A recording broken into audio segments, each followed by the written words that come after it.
warahmatullahi wabarakatuh.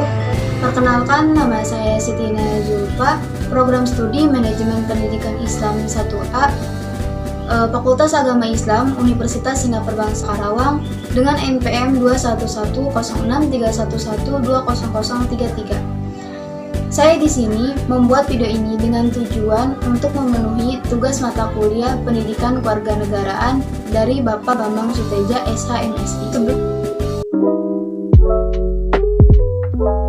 Sebelumnya, saya di sini akan menjelaskan terlebih dahulu apa itu kewarganegaraan. Kewarganegaraan merupakan keanggotaan seseorang dalam kontrol satuan politik tertentu yang dengannya membawa hak untuk berpartisipasi dalam kegiatan politik. Seseorang dengan keanggotaan yang demikian disebut warga negara. Nah, di sini saya akan mewawancari seorang masyarakat mengenai apa aja sih nilai-nilai implementasi kewarganegaraan dan lainnya yang terkait dengan kewarganegaraan. 1, 2, 3.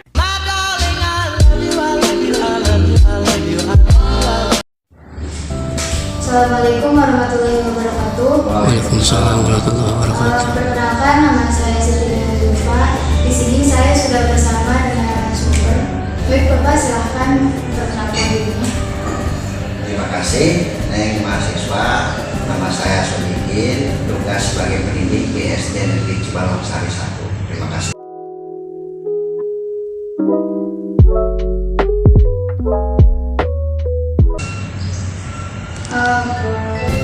Bapak, apakah siswa dan siswa di sini sudah menanamkan nilai-nilai kewarganegaraan pada dirinya? Sangat sudah dijalankan. Contohnya nilai kewarganegaraan yang mengimplementasikan di sekolah ini apa aja ya, Pak? Ya, salah satunya melaksanakan rutin upacara, walaupun memang pada saat ini terkendala dengan situasi COVID, jadi tidak terlaksana upacaranya. Tapi dengan tidak mengurangi rasa kewarganegaraan tersebut, tetap kita laksanakan melalui hal-hal lain di luar upacara salah satunya. Bapak, poin-poin untuk generasi muda Indonesia sekarang untuk lebih menyadari adanya nilai-nilai kewarganegaraan. Poin-poin penting untuk generasi muda Indonesia. Ya, mungkin salah satunya sebagai warga negara yang baik gitu ya, kita tanamkan kepada anak didik kita semua sejak dini, yaitu mengenai disiplin. Nah, itu hal yang paling fundamental ya, yang paling mengakar dalam segi dan aspek apapun. Jadi hal-hal kedisiplinan itu sangat kita tonjolkan, kita pupuk dari sejak dini ya kepada anak-anak didik kita, anak yang ada di sekolah.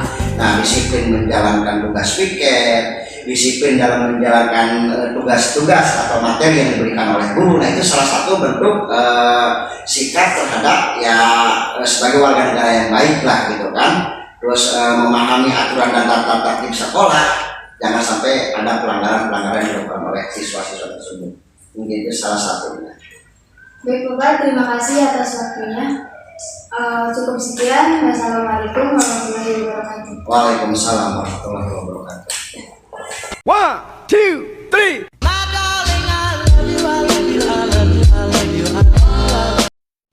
Assalamualaikum warahmatullahi wabarakatuh. Saya Siti Inaya Zulfa. Saat ini saya sedang bersama narasumber saya, yaitu seorang santri. Saya akan mempersilahkan kepada narasumber untuk memperkenalkan diri. Baik, saya akan memperkenalkan diri saya. Nama saya Siva Iksaniandita Rizkia. Saya adalah seorang santri di Pondok Pesantren Baitul Burhan, Karawang.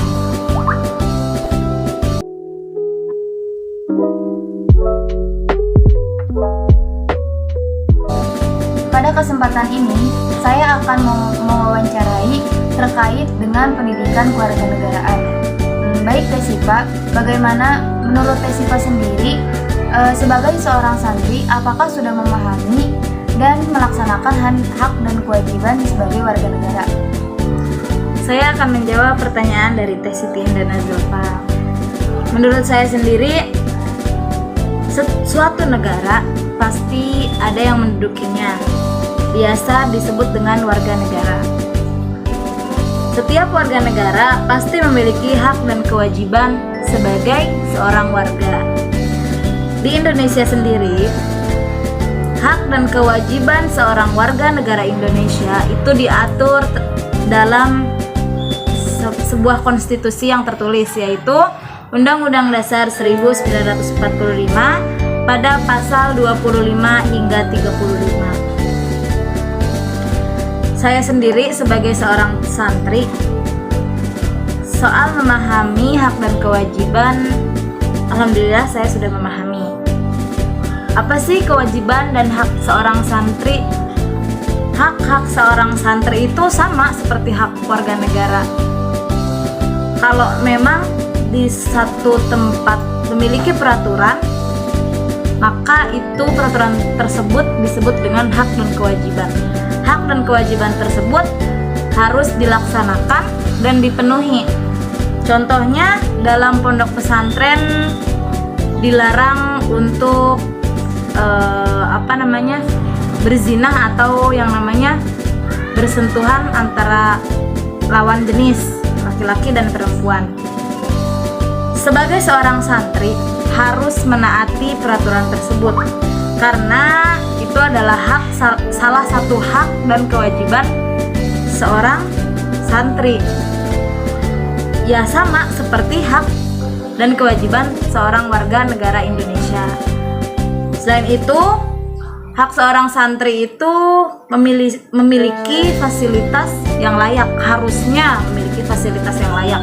Mungkin tidak semua pondok pesantren sudah memiliki fasilitas yang layak, namun di beberapa pesantren sudah memiliki fasilitas dari pemerintah yang telah dipenuhi oleh pemerintah, kayak seperti dana BOS, beasiswa yang seperti itu.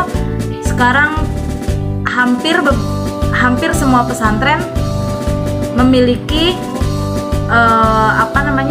jalur untuk mendapatkan dana BOS, beasiswa dan lain-lain. Selain itu,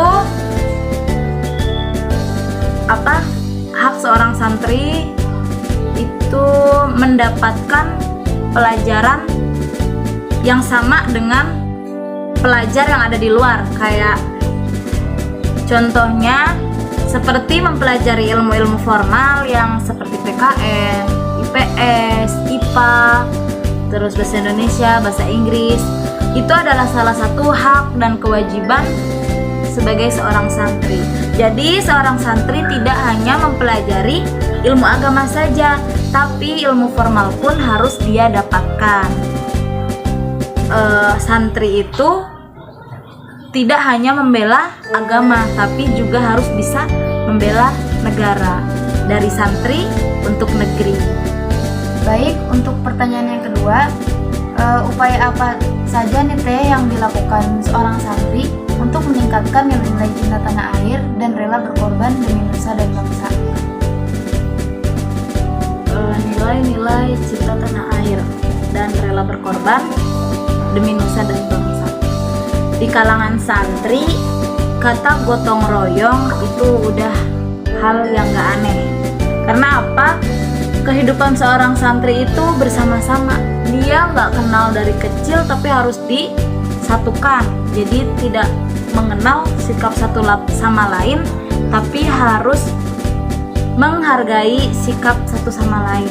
Yang tadinya nggak kenal tuh yang satu dengan yang satunya, sikapnya itu nggak kenal, tapi karena dia hidup di pondok pesantren, jadi dia harus mengenal sikap satu sama lain dan harus saling menghargai.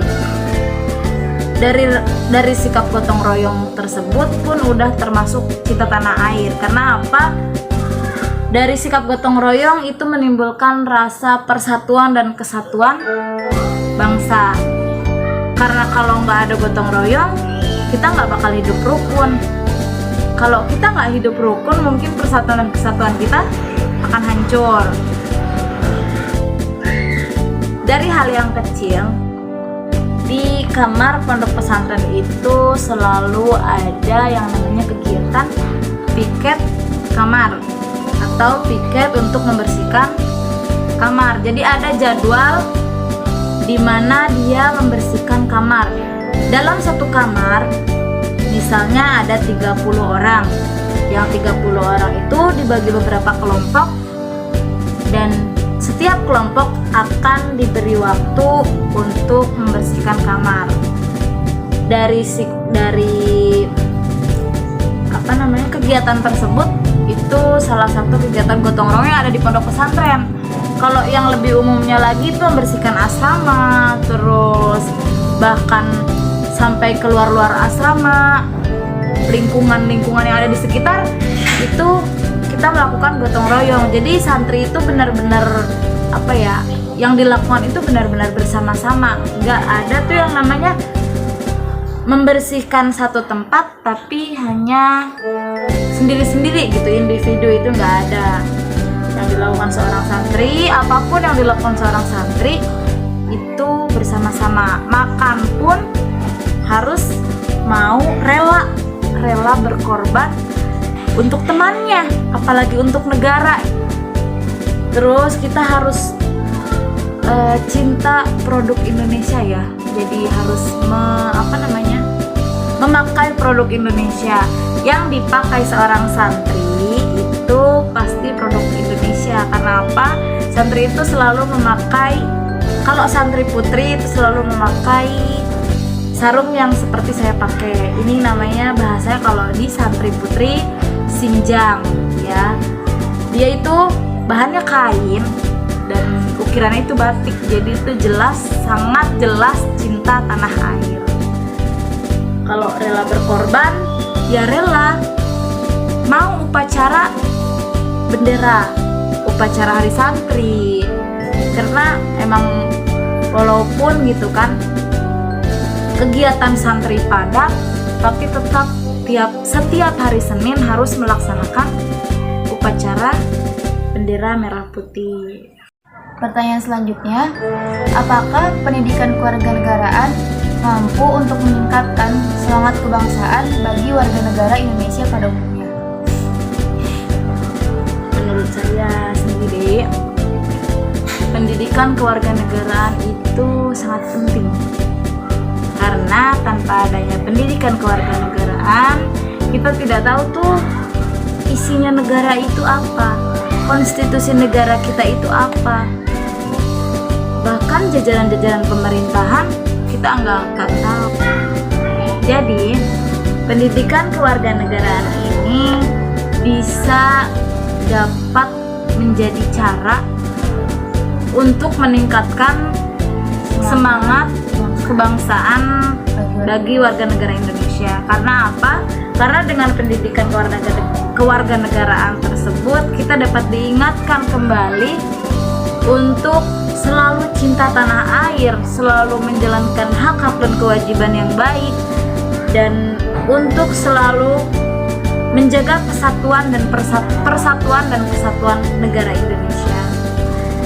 Mungkin itu yang dari saya, jawaban dari saya mengenai pertanyaan ketiga. Saya serahkan kembali kepada pewawancara. Terima kasih kepada narasumber saya, yaitu Teh Sipa dari Pondok Pesantren Baitul Burhan yang telah meluangkan waktunya untuk menjawab pertanyaan-pertanyaan saya. Sekian dari saya, mohon maaf bila ada kekurangan. Wabillahi taufiq wal hidayah. Wassalamualaikum warahmatullahi wabarakatuh. Baik, itu merupakan tanggapan beliau mengenai implementasi kewarganegaraan dalam perannya masing-masing. Di sini saya akan memberikan kesimpulan. Jadi kesimpulannya, narasumber keduanya sudah sangat menanamkan nilai-nilai kewarganegaraan dalam perannya masing-masing. Karena nilai kewarganegaraan itu sangat penting bagi siapa saja. Narasumber pertama yang berperan sebagai tenaga pendidik mengungkapkan siswa-siswi di sekolah tersebut sangat menanamkan nilai-nilai kewarganegaraan. Tidak jauh berbeda dengan narasumber kedua. Keduanya memang sangat penting menanamkan nilai-nilai kewarganegaraannya dalam perannya masing-masing.